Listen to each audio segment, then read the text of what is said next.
Hello, good morning बच्चों।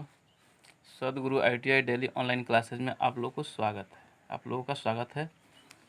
तो हम लोगों ने पिछले वीडियो में डेविएशन और डेविएशन के प्रकार पढ़ लिए थे। आज हम लोग पढ़ेंगे टॉलरेंस क्या होता है और इसके सिस्टम कितने हैं, अर्थात टॉलरेंस लिखने की विधियाँ सिस्टम पद्धति कैसे है उसके बारे में पढ़ेंगे। तो सबसे पहले हम लोग जानते हैं कि टॉलरेंस क्या है। अच्छा बच्चों, एक बात सोचने की बात है कि जो टॉलरेंस है क्या है और क्यों दिया जाता है। बात है ना सोचने वाली कि टॉलरेंस क्यों दिया जाता है।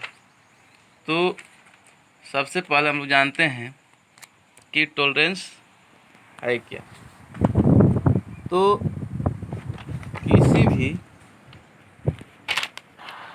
किसी भी पुर्जे की साइज की हाई लिमिट और लो लिमिट के बीच का जो अंतर होता है उसको क्या बोलते हैं, टॉलरेंस।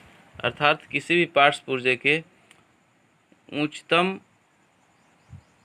लिमिट यानी कि हाई लिमिट और निम्न लिमिट के बीच का जो अंतर होता है उसको हम लोग क्या करते हैं, टॉलरेंस कहते हैं। और यह हर पुर्जे माने कोई भी सामान जो बनता है उसके लिए अलग अलग होता है। तो आखिर बच्चों टॉलरेंस की ज़रूरत क्यों पड़ी इसके बारे में हम लोग जानते हैं, सोचते हैं। तो जैसा कि आप लोग जानते हैं कि कोई भी गाड़ी हो, 4 व्हीलर 2 व्हीलर जो भी, या ट्रेन ही हो, कोई भी चीज़ हो, कोई भी माने कि मैकेनिकल इंस्ट्रूमेंट जो भी है, तो उसके अलग अलग पार्ट्स माने विभिन्न प्रकार के पार्ट्स से मिलकर वो निर्मित होते हैं। तो उनके जो पार्ट्स होते हैं वो अलग अलग जगहों से बन के आते हैं। तो जाहिर सी बात है कि बच्चों हम लोग का जो देश है भारत, यहाँ पर हर जगह का मौसम अलग अलग होता है। कहीं पर गर्मी होती है तो कहीं पर ठंडा होता है, कहीं पर बरसात होता है।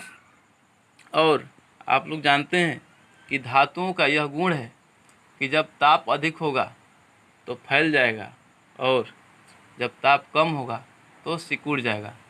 तो अगर हम कोई भी पार्ट्स पुर्जे अगर बनाते हैं एक्चुअल साइज में, तो अगर कहीं मान लीजिए कि हम लोग साइज एकदम एक्यूरेट साइज बनाते हैं और उसको एक स्थान से दूसरी जगह पर ले गए और जहाँ ले जाते हैं वहाँ हो सकता है कि वहाँ का टेम्परेचर हाई हो या लो हो, तो उस स्थिति में जो हमारा पार्ट्स पुर्जा जो भी बना हुआ है उसका साइज घट बढ़ सकता है।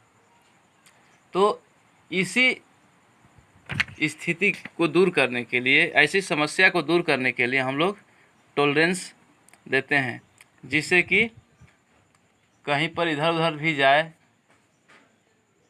पार्ट्स पुर्जा एक स्थान से दूसरे स्थान पर जाता है तो वहाँ पे मैकेनिक को उस पार्ट्स पुर्जे को फिट करने में कोई दिक्कत ना हो। अब हम लोग जानेंगे कि टॉलरेंस के सिस्टम कौन कौन से हैं।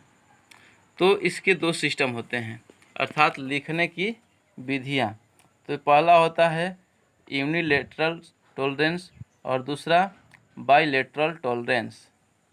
ठीक है बच्चों, फिर अगली वीडियो में हम लोग जानेंगे यूनिलेटरल टॉलरेंस और बाईलेटरल टॉलरेंस क्या होते हैं और इसके लिखने की शैली किस प्रकार लिखा जाता है उसको भी हम लोग देखेंगे।